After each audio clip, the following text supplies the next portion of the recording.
Juan capítulo 18, versículos 1 al 14.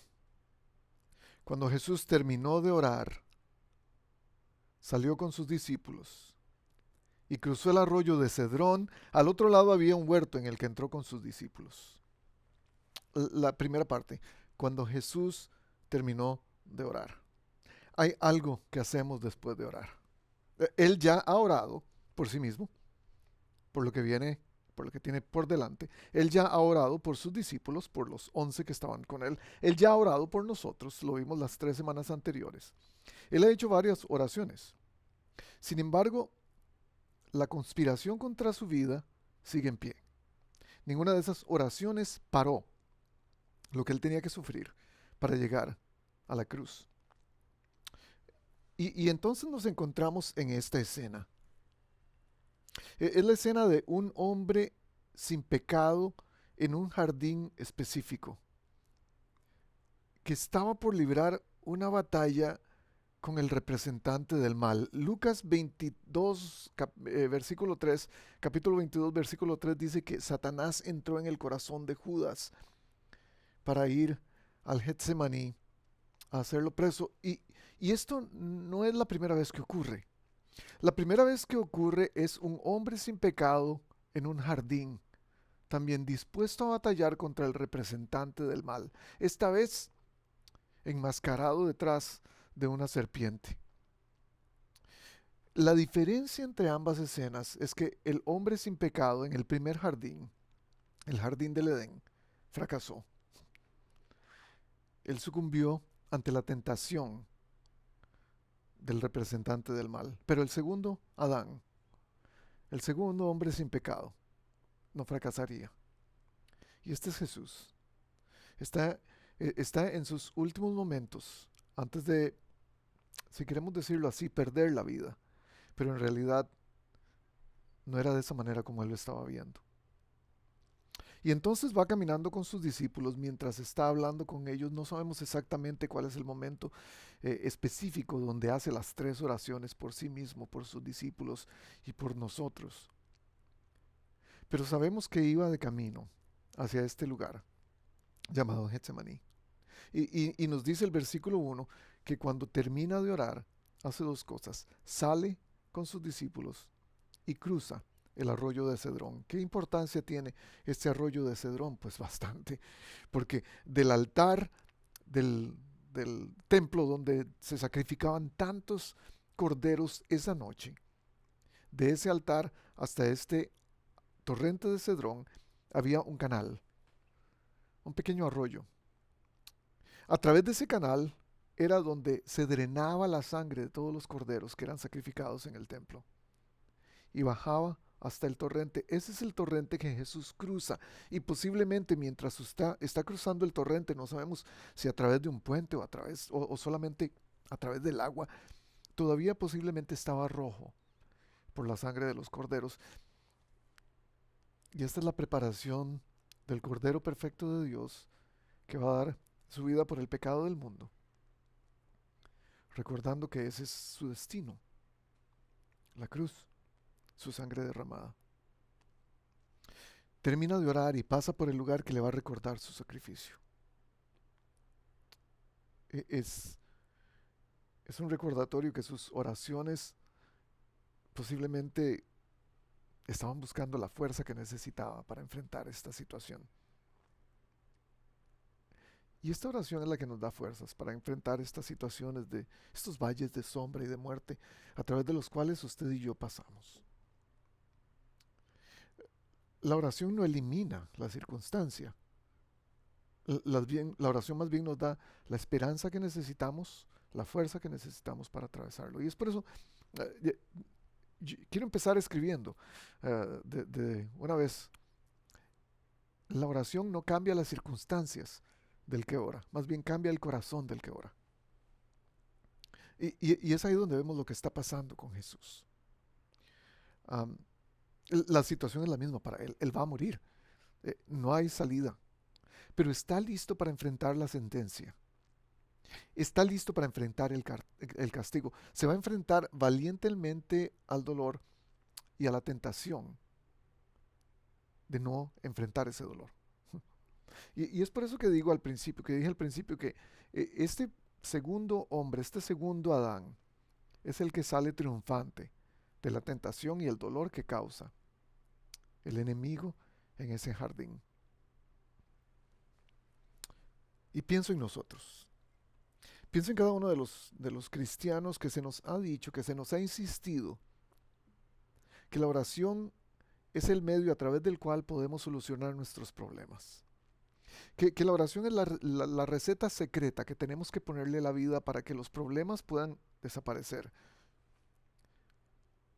Eh, Pensamos que la oración es una respuesta automática a cualquier situación negativa que tenemos. Y eso es lo que nos dice el cristianismo popular. Las creencias populares cristianas que manejamos en estos días y hemos manejado por tantos años, por cientos de años en nuestra vida. La gente nos ha dicho, ore, cuando tenga un problema, ore, cuando esté en una situación difícil, ore, como si la oración fuera la solución al problema. Ahora, no estoy tratando de insinuar aquí que la oración es el problema. No estoy tratando de insinuar que la oración no tiene ningún poder. Porque hay poder en la oración. Lo que estoy insinuando es que el poder de la oración radica en el cambio que puede existir en mi corazón, que puede ocurrir en mi corazón, para yo ver la situación de una manera diferente. Entonces el problema para mí no es la oración, el problema para mí es la motivación de la oración.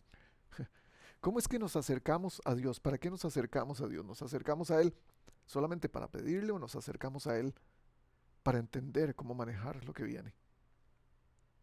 De hecho, Jesús ora 3 veces, una vez más.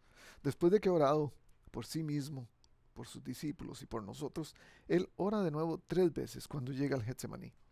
Esto está eh, eh, destacado especialmente en los libros de Mateo y de Marcos. Él va con Pedro, Jacobo y con Juan, los tres más cercanos. Les pide, vengan, quedémonos aquí para orar. Y ellos fallan las 3 veces, recordándonos la falla del primer hombre. Él no, él no falla. De hecho, déjenme solamente recordar lo que dice en Mateo. Jesús fue con sus discípulos a un lugar llamado Getsemaní y dijo, siéntense aquí mientras yo voy más allá a orar. Se llevó a Pedro y a los 2 hijos de Zebedeo y comenzó a sentirse triste y angustiado. Y les dice, es tal la angustia que me invade que me siento morir, pero quédense aquí, manténganse despiertos conmigo. Manténganse despiertos conmigo. Porque la oración no es solamente una conversación o un monólogo, es también compañía, de alguna manera. Es sabernos acompañados por Dios, pero también sabernos que estamos caminando con Él. Y sigue diciendo Mateo, yendo un poco más allá, se postró rostro en tierra y oró. Padre mío, si es posible, no me hagas beber este trago amargo, pero no sea lo que yo quiero, sino lo que quieres tú. Y luego volvió a donde estaban sus discípulos y los encontró dormidos. Irónico que él se postra para orar, él se postra para hablar con su padre, ellos se postran para dormir. No pudieron mantenerse despiertos conmigo ni una hora, les dijo. Permanezcan despiertos y oren para que no caigan en tentación. Y esta es la oración que posiblemente Jesús va a hacer por ellos antes de la situación tan difícil que van a enfrentar en unos momentos. Y les dice, el espíritu está dispuesto, pero el cuerpo es débil. Por segunda vez se retiró y oró. De hecho, Jesús no está diciendo el espíritu está dispuesto, pero el cuerpo es débil. No lo está diciendo como un regaño. Lo está diciendo porque Él es el Dios hombre. Él entiende lo que se siente. Él ya les ha dicho que está en un momento de frustración extrema. Está en un momento de sufrimiento extremo. Entonces se retira otra vez y ora de nuevo, Padre mío, si no es posible evitar que yo beba este trago amargo, hágase tu voluntad. Y vuelve otra vez y los encuentra dormidos, porque se les cerraban los ojos de sueño. Usted posiblemente se identifica con esto y yo también, porque algunas veces oramos y se nos cierran los ojos de sueño, no sabemos ni qué decir, no sabemos ni qué esperar. Y la oración se convierte en una frustración profunda para nosotros. Así que los dejó y se retiró a orar por tercera vez, diciendo lo mismo. Padre, si no es posible evitar que yo beba este trago amargo, hágase tu voluntad. Volvió de nuevo a sus discípulos y les dijo, siguen durmiendo y descansando. Miren, se acerca la hora, el Hijo del Hombre va a ser entregado en manos de pecadores, levántense, vamos, levántense, vamos. Hay algo importante en cuanto a la oración. A pesar de la situación tan extrema que Jesús está viviendo, que Jesús está enfrentando en este momento, la oración siempre impulsa a una acción. Debería haber algo que debemos hacer después de orar. Y no solamente quedarnos quietos. En español lo decimos muy claramente. Es un dicho que no está en la Biblia, pero que a veces lo usamos hasta como si estuviera en la Biblia. A Dios rogando y con el mazo dando. Hay que hacer algo. Hay que ponerlo en acción. Las tres maneras como Jesús pone la oración en acción son tres verbos que utiliza. El primero es obedeciendo. Aunque los demás te dejen solo, obedece. Ese es el número uno. El número dos, obedece. Aunque parezca que a nadie le importa tu situación, obedece. Y el número tres, tal vez usted ya sabe cuál es. Obedece. Aunque lo que siga sea terrible y difícil de tragar. Y esto es lo que hace Jesús. La obediencia siempre nos va a llevar a hacer algo. La obediencia no nos puede dejar en el mismo lugar. No nos puede dejar tranquilos. La obediencia es el fruto del cambio en el corazón que vamos a ver a través de la oración. La circunstancia no cambió para Jesús. Para Jesús lo que cambió fue que en su humanidad, y no entendemos esto porque es parte del misterio de la encarnación, pero en la humanidad de Cristo, Él enfrenta la posibilidad de que Dios pueda apartar de Él este dolor. Y sin embargo, obedece. Sigue para adelante. ¿Qué fue la última cosa que hizo usted después de orar? Porque algunas veces la receta que nos dan de ora cuando estás en problemas, ora cuando tienes algún problema de relaciones, ora cuando estás en situaciones apretadas financieramente, ora. Cuando tenemos todas estas tormentas en la vida, la gente o en muchas oportunidades nos receta esto. Pero, ¿qué vamos a hacer después de orar? ¿Qué tipo de obediencia está pidiéndote Dios en tu situación particular? ¿Qué tipo de acción necesitas tomar? En fin, sigue el versículo 2 diciendo, también Judas, el que lo traicionaba, conocía aquel lugar, porque muchas veces Jesús se había reunido allí con sus discípulos. Posiblemente Jesús está en un lugar, en una zona conocida por sus discípulos. Este jardín del Getsemaní no era la primera vez que estaban allí. Yo me imagino que muchas veces en su paso por Jerusalén había alguna cueva, había algunos árboles frondosos debajo de los cuales hacían campamento y se quedaban allí durante la noche. Era un punto de reunión para ellos y posiblemente lo conocían muy bien. Esto me hace pensar que lo conocido nos puede traicionar aunque pensamos que estemos a salvo. A pesar de que ellos sabían que este lugar era un lugar seguro para ellos, era un lugar conocido, era un lugar familiar. Muchas veces estas cosas son las cosas que nos pueden traicionar. Judas creía que había acorralado a Jesús en ese lugar, pero Jesús, sin embargo, está cumpliendo su destino. Jesús sabe exactamente lo que está pasando. Lo vamos a ver un poco más adelante. Jesús sabe lo que está ocurriendo. Él hace todas las cosas intencionalmente. Cuidado en pensar que sus lugares acostumbrados, que sus lugares cómodos, que sus lugares familiares van a ser los lugares donde la voluntad de Dios nos va a salvar de las situaciones difíciles de la vida. Muchas veces no son. Así que Judas llegó al huerto, a la cabeza de un destacamento de soldados y guardias de los jefes de los sacerdotes y de los fariseos. Llevaban antorchas, lámparas y armas.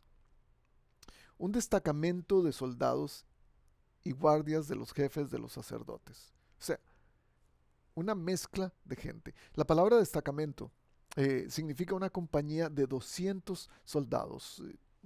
Y usualmente era llamada una maniple en el griego. 200 soldados fueron a arrestar a Jesús. Mateo 26:55 nos dice que cuando Judas viene con este maniple, con este destacamento de 200 hombres por lo menos, Jesús les pregunta, contra un ladrón han salido como contra un ladrón han salido con espadas y palos para prenderme. ¿Cómo puede ser? Merezco 200 soldados para que vengan a apresarme. Y esto me hace pensar algo, gente. Los problemas siempre van a venir a encontrarnos, o muchas veces van a venir a encontrarnos. Ahora, hay algunos de nosotros que nos encanta ir a los problemas. Jesús está posiblemente entre las dos cosas. Él está caminando hacia su destino, pero su destino es la voluntad de Dios. Algunos de nosotros caminamos hacia nuestros problemas por pura cabezonada, porque así somos. Algunos de estos problemas se van a presentar sumamente amenazadores, amenazantes, y se van a presentar como si fueran sumamente serios. Pero no son tan serios o tan amenazantes como realmente son. Y yo creo que esto nos deja una lección grande de Jesús, porque en lugar de verse sorprendido y abrumado por los 200 soldados que llegaron a prenderlo, Jesús aprende a responder al problema que tiene por delante y a responder de la mejor manera. Y es por eso que aquí está la segunda cosa que aprendo acerca de lo que tenemos que hacer después de orar. Sé consciente de la magnitud de tus problemas, pero no te intimides por lo grande que parecen. Y es que algunos de nosotros tenemos problemas suficientemente grandes como para decir, no puedo hacer otra cosa. Tengo miedo. Me tengo que desesperar. Yo creo que Jesús nos está enseñando un balance entre la realidad y la razón. La realidad del problema que tenemos por delante, pero también cómo vamos a reaccionar ante él. Una sugerencia que yo tengo, no está en la Biblia, pero yo creo que está implícita en lo que Jesús hace es, evita el drama cada vez que se te presenta un problema. Nosotros los latinos somos expertos en tirar escenas dramáticas cuando tenemos algún problema o cuando tenemos una situación que nos invade de repente, una situación peligrosa, una situación difícil. Y usted me va a decir, ¿pero por qué? Esa es la manera como reacciono ante los problemas. Yo creo que no tenemos que reaccionar de esa manera. No tenemos que reaccionar abrumantemente ante los problemas de la vida, necesariamente. Si confiamos en quien nos sostiene y no en lo que nos sorprende, vamos a encontrar un balance. Vamos a entender cómo es que Jesús supo manejar situaciones como esta de la manera que las manejó. Los problemas se presentan muchas veces como olas gigantescas que atentan y que nos quieren ahogar, que nos van a caer encima y que nos van a derrotar. Muchas veces se ven así de grandes. Muchas veces nosotros los hacemos de una magnitud más grande por la manera como los vemos, como los entendemos y cómo los manejamos. Sin embargo, oigan esto. Jesús, que sabía todo lo que iba a suceder, les salió al encuentro. Él va hacia su problema. Él lo enfrenta y les pregunta, ¿a quién buscan? Ellos le dicen, a Jesús de Nazaret. Y Jesús les responde magistralmente con las mismas palabras que ha dicho antes para decirle a sus discípulos, para revelar a los discípulos su identidad, y les responde: yo soy. Judas, el traidor, también estaba con ellos. Y cuando Jesús dice: yo soy, dieron un paso atrás y se desplomaron. Me encanta la situación. O sea, en términos de un, ah, de un ambiente de iglesia cristiana un poco más carismática, nos encantaría ver cómo se caen con solo lo que Jesús dice. La verdad es esto, gente. Hay situaciones difíciles, hay situaciones negativas que son imparables. Nada las puede parar. No podemos ignorar lo que nos pasa en la vida como si no existiera. Es por eso que dije antes, ah, es un balance entre la razón y la realidad. Tenemos que enfrentarlas como tal y como son, con la realidad que se nos presenta, pero también tenemos que tener algo de raciocinio para poder enfrentarlas de la mejor manera, de enfrentarlas de una manera que podamos manejar la situación. Y Jesús nos dice de alguna manera que podemos enfrentar estas situaciones corriendo hacia ellas, saliéndoles al encuentro, en lugar de que ellas lleguen a nosotros antes. Porque algunas veces pensamos que si evadimos nuestros problemas, que si pensamos que el problema no existe, que si está del otro lado. Algunos de nosotros tratamos de bajarle el volumen a la situación. Otras personas tratan de evitarlo, de decir que no existe. Si hacemos eso, pensamos que vamos a sufrir menos, pero no es así en realidad. ¿Y cómo enfrenta Jesús esto? ¿En dónde encontramos ese balance de realidad y razón? Ah, Jesús responde de una manera interesante, y es esto lo que los hace caerse. Les responde con su nombre: yo soy. Completamente relacionado con el nombre de Dios revelado a Moisés en el Antiguo Testamento, el tetragramatón, el Yahweh, el yo soy el que soy, yo soy el que era, yo soy el que seré.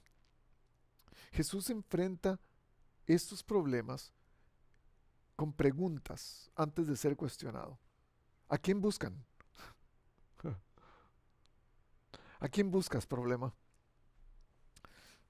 ¿Cómo cambiaría la situación en nuestras vidas tal vez si nosotros,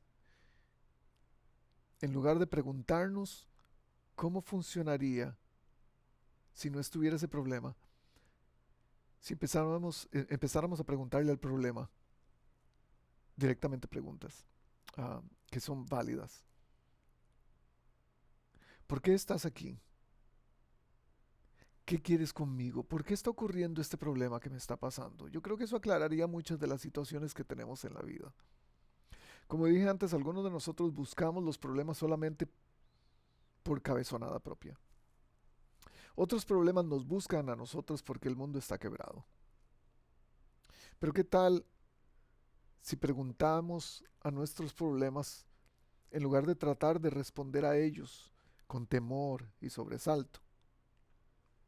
No dejemos que nuestros problemas tomen la iniciativa, tomemos la iniciativa nosotros. ¿Por qué hace Jesús esto? ¿Cómo es que Jesús puede hacer esto? Usted me dice: ¿cómo puedo yo preguntarle algo al problema como si no existiera, como si no me fuera a dañar? ¿Cómo tener esa calma? ¿Cómo tener esa capacidad? Jesús lo hace por una cosa: porque Él sabe quién es Él, porque su identidad está definida. Esta es la tercera cosa que quiero compartir con ustedes. Enfrenta la incertidumbre basado en tu identidad y no en tu indecisión. ¿Qué quiero decir con esto? Esta gente se desploma por la impresión que les da Jesús, porque hay dos buenas explicaciones por qué se desplomaron. Porque Jesús hizo una demostración impresionante de su poder. Y estoy pensando en alguna de estas películas de acción y de fantasía que últimamente nos ha dado Hollywood, y con un bastón o con su pie da un paso y y hay una onda de poder que los aplasta y que los rechaza. No sé si esto fue lo que ocurrió. Más bien yo creo que fue la identidad de Jesús. El decir yo soy impresionó a esta gente. Vivo yo, dice el Señor, que ante mí se doblará toda rodilla y toda lengua confesará a Dios. Romanos 14:11. Esto es lo que está pasando en este cuadro. Jesús se enfrenta a ellos con su identidad, no por su indecisión. Ah, Nuestra identidad define cuán seguros o no vamos a estar en situaciones de este tipo. Si no tenemos clara nuestra identidad, las tormentas de la vida nos van a revolcar. A la hora de enfrentar el dolor, a la hora de enfrentar el sufrimiento, porque nuestra identidad está íntimamente ligada al propósito de nuestra vida. ¿Qué quiero decir con ello? Jesús va a usar su identidad para contestar, yo soy. Pero esa identidad está tan ligada al propósito que Él tiene en su vida para salvar al mundo, que le da la seguridad total de hablar con firmeza y decirlo claramente. Nuestra identidad entonces le da sentido al propósito de la vida que tenemos. Y el propósito de la vida afirma la identidad que tenemos. Ahora, usted me dirá, es que yo no conozco el propósito de mi vida. Entonces yo le podría decir, es posible que usted todavía no entiende su identidad. No entiende cómo funciona su identidad. Porque hasta ahora nos hemos identificado con diferentes otras cosas. Con una nacionalidad, con un tipo de piel, con nuestro género sexual. O nos hemos identificado con una familia, con un grupo de personas, con un hobby, con algún tipo de experiencia laboral. Hay muchas cosas que identifican a muchas personas. Jesús nos está diciendo, si usted se identifica conmigo, si usted sabe el propósito de su vida a través de la identidad que yo le he dado, usted puede enfrentar lo que sea. El propósito de tu vida afirma tu identidad. Eso te va a ayudar a enfrentar las situaciones de la vida. Nuestra identidad en Cristo está basada en lo que Él dice que somos, no en lo que nosotros decimos que somos. Si nosotros confiamos en lo que nosotros mismos decimos ser, vamos a terminar creyendo cosas de nosotros mismos que no son ciertas. O lo vamos a elevar demasiado, o nos vamos a creer mucho, o nos vamos a bajar los 3 grados bajo perro de los que hablo siempre. Podríamos creer que somos más que otros. Podríamos creer que somos menos que otros. Cristo nos da la identidad correcta y pone el balance. Este es quien usted es en mí. ¿Cómo es que podemos equivocarnos en esto? Nuestra identidad no está basada en lo que hacemos o no hacemos. Y algunos de nosotros pensamos que sí, que soy lo que hago. Es por eso que algunas personas tienen su identidad sumamente arraigada en su carrera profesional. Para, para elevarse o para minimizarse. Alguna de las dos. Nuestra identidad tampoco está basada en los hechos, en las cosas que nos han ocurrido en el pasado. Algunos tienen su identidad enfocada en alguna situación del pasado que ocurrió, en algún abuso que recibieron o en algún premio que recibieron en el pasado. La identidad nuestra debería en lo que Dios dice que somos. Porque si queremos seguir pensando que la identidad tiene que ver con lo que hacemos, estamos equivocados. Jesús dice, la identidad tiene que ver con quién ustedes son. Lo que hago refleja quién soy. Quien soy me impulsa a hacer lo que hago. Hay una diferencia muy grande entre ser y hacer. Dios nos está pidiendo primero que seamos sus hijos, que seamos su pueblo, que seamos sus discípulos. De ahí en adelante vamos a poder hacer las cosas que naturalmente vienen para alguien que es su hijo, que es su discípulo, que es su pueblo. Efesios 1:11 dice, es en Cristo que descubrimos quiénes somos y para lo que hemos estado y para lo que estamos viviendo. Solamente en Él descubrimos nuestra identidad completa y también la razón por la que vivimos, que es nuestro propósito. Y entonces se paran, medios atontados, una vez más, y Jesús les pregunta otra vez, ¿a quién buscan? Y ellos le dicen, bueno, a Jesús de Nazaret. Jesús contestó, ya dije que yo soy. Si es a mí a quien buscan, dejen que estos se vayan. Y Juan dice, esto sucedió para que se cumpliera lo que había dicho. De los que me diste, ninguno se perdió. Simón Pedro, sin embargo, Pedro no estaba muy seguro de lo que estaba ocurriendo. Tenía una espada, la desenfundó e hirió al siervo del sumo sacerdote, cortándole la oreja derecha. Pobre hombre. El siervo se llamaba Malco, y este es uno de los paréntesis que nos da Juan para hacer una explicación un poco más extensa, para explicar una explicación extra. El siervo se llamaba Malco. Vuelve esa espada a su funda, ordenó Jesús a Pedro. ¿Acaso no he de beber el trago amargo que el Padre me da a beber? Es que Pedro no ha entendido. Pedro no ha entendido y él ataca a las personas que parecen ser el problema. Y él cree que eso le va a ayudar a Jesús. Eso es lo que pasa cuando creemos que tenemos el control de la situación. Cuando creemos que las herramientas que tenemos, que Dios nos ha dado, o que nosotros mismos hemos encontrado en el camino, van a ser suficientes para arreglar la situación. Y entonces atacamos al enemigo incorrecto, atacamos a la persona incorrecta. Cuando queremos tener el control y usar nuestras propias fuerzas, nuestros propios recursos, posiblemente vamos a atacar a la persona no indicada. Y yo me pregunto si nosotros hemos estado atacando a las personas incorrectas.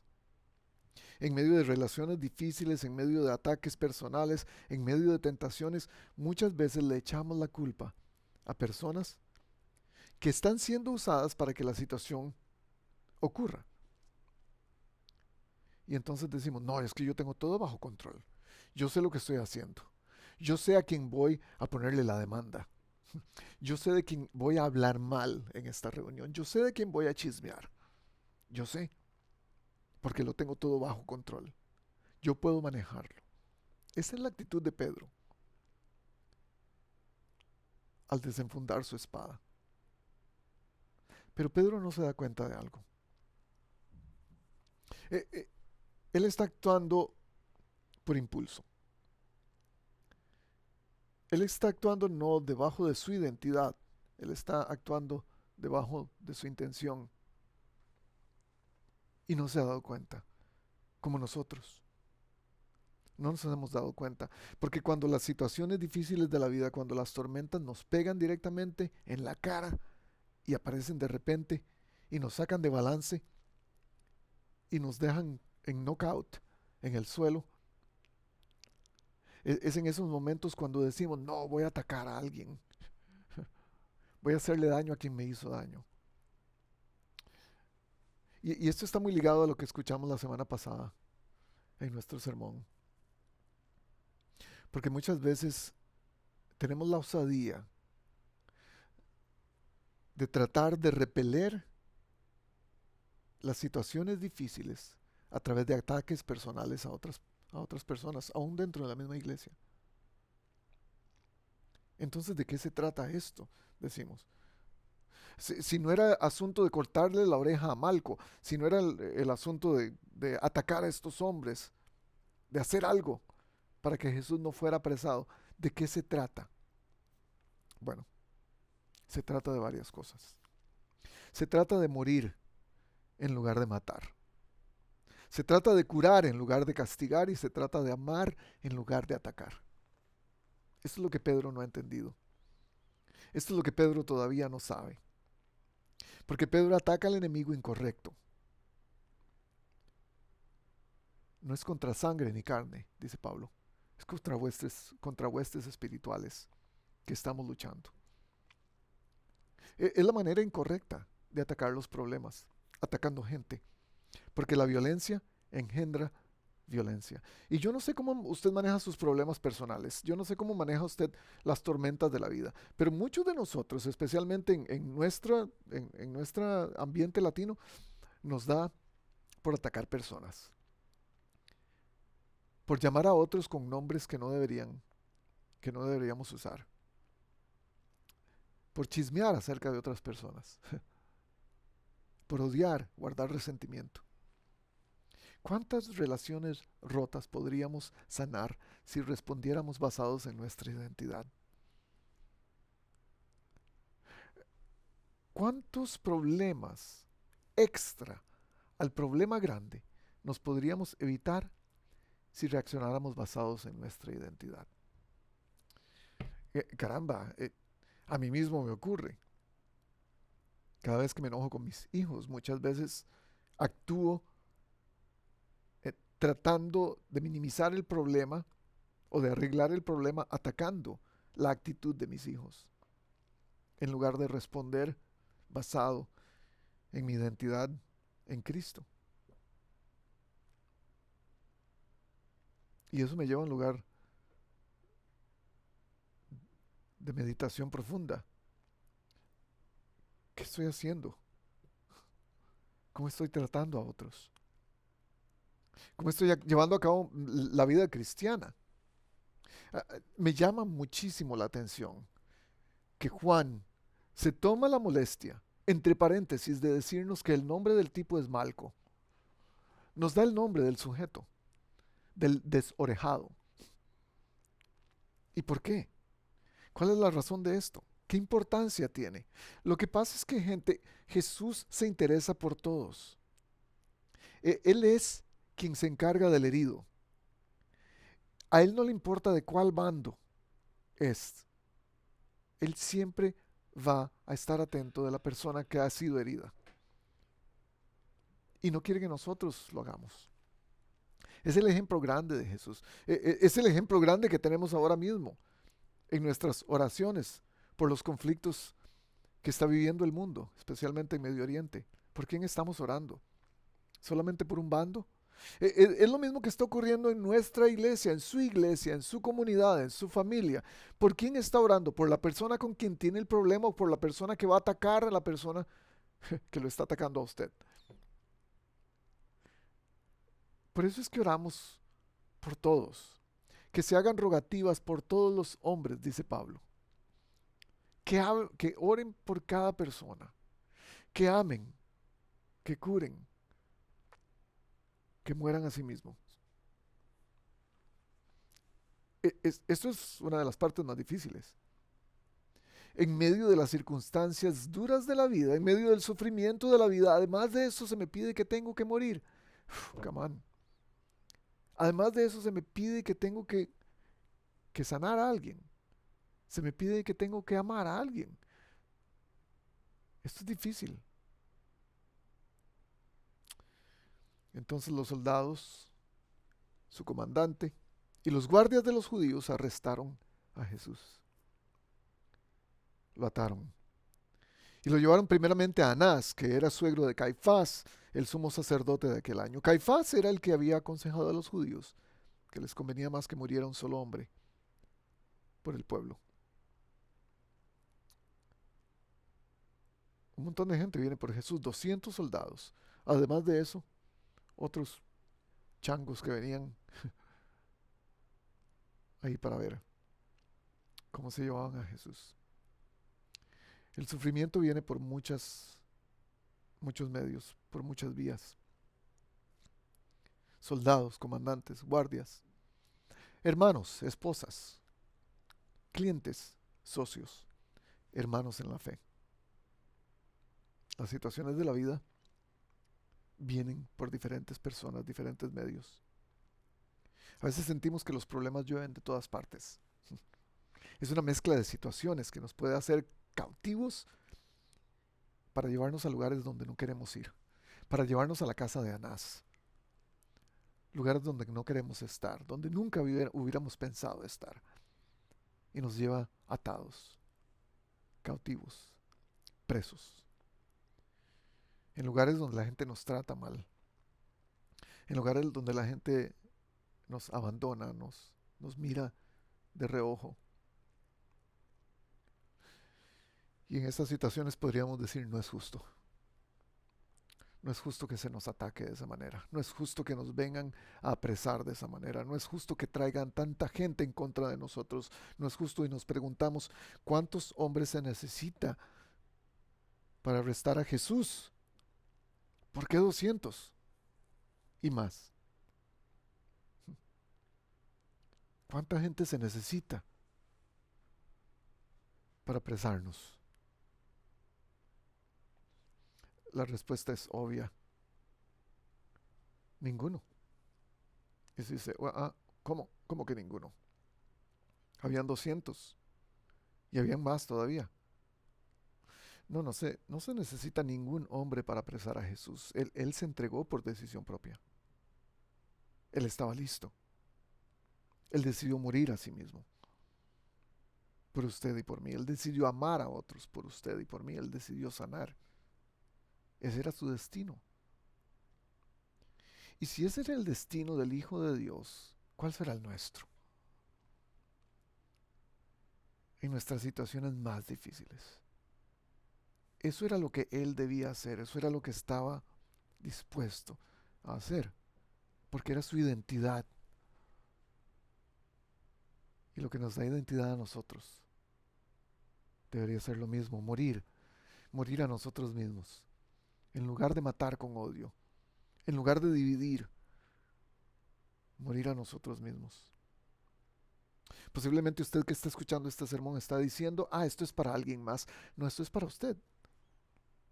Es morir a sí mismo, aún en medio de la prueba, curar lo que está quebrado en medio de la prueba. En lugar de castigar a otras personas, ¿qué tal si trata de curar, de sanar? Dejar que sus actitudes llenas de orgullo queden de lado. Y amar, aunque no sea merecido. Aunque quien lo ataque no merezca su amor. ¿Qué tal si usted intenta amar? Y esto es lo que hace Jesús después de orar. La oración no cambió sus circunstancias, la oración cambió su manera de enfrentar las circunstancias. Hoy quiero orar por usted, como Jesús ya lo hizo. Hoy quiero orar con usted, como tal vez usted ya lo hizo. Y no estoy seguro si la oración va a cambiar su situación. Yo sí creo fervientemente que la oración va a cambiar su corazón. Y es por eso, Señor, que detrás de esta cámara, enfrente de una pantalla, hay muchas personas que están viviendo situaciones difíciles y hoy estoy pidiendo que tu compañía esté con ellos, que tu identidad se haga presente en cualquiera que sea su situación, para que ellos aprendan a amar, para que ellos aprendan a sanar, a curar, más que nada para que ellos aprendan a morir a sí mismos.